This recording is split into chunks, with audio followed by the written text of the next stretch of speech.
السلام علیکم ناظرین، ویلکم ٹو عالمی خبریں بس 3 منٹ میں۔ سعودی عرب نے کوڑے مارنے کی سزا کو ختم کر دیا۔ سعودی سپریم کورٹ عدالتی نظام سے کوڑے مارنے کی سزا کو ختم کرنے کی ہدایت پر عمل درآمد کرے گی اور اب کوڑے مارنے کی بجائے ملزموں کو جرمانے یا جیل میں قید کرنے کی سزا دی جائے گی۔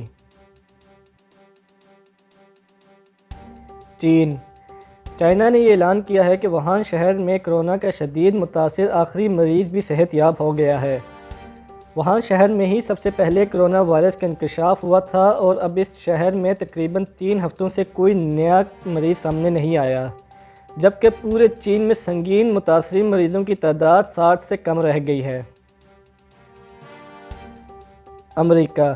امریکی صدر ٹرمپ نے یہ بیان دیا ہے کہ کرونا وائرس کے مریضوں کو جراثیم کش ادویات کے انجیکشن لگائے جائیں تو اسے علاج میں مدد مل سکتی ہے۔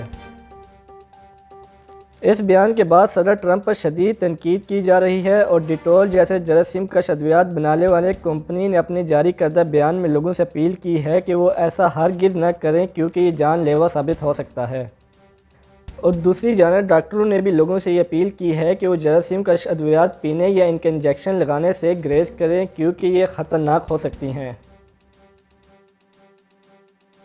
جنوبی کوریا نے کرونا وائرس کے خلاف جنگ جیتنے کے بعد سیاحوں کو خیر مقدم کرنے کی تیاری شروع کر دی ہے۔ جنوبی کوریا میں پہلا کرونا کا کیس فروری میں سامنے آیا تھا اور مہینے کے آخر تک روزانہ تقریباً 1000 کیسز کی انتہا کو پہنچ گیا تھا، لیکن اب جنوبی کوریا نے کرونا وائرس پر مکمل قابو پا لیا ہے اور اب وہ بین الاقوامی سیاحوں کو خیر مقدم کرنے کی تیاری کر رہا ہے۔ حیرت انگیز طور پر جنوبی کوریا نے یورپ یا امریکہ کی طرح کوئی سخت لاک ڈاؤن لگائے بغیر ہی وائرس کو شکست دے دی ہے۔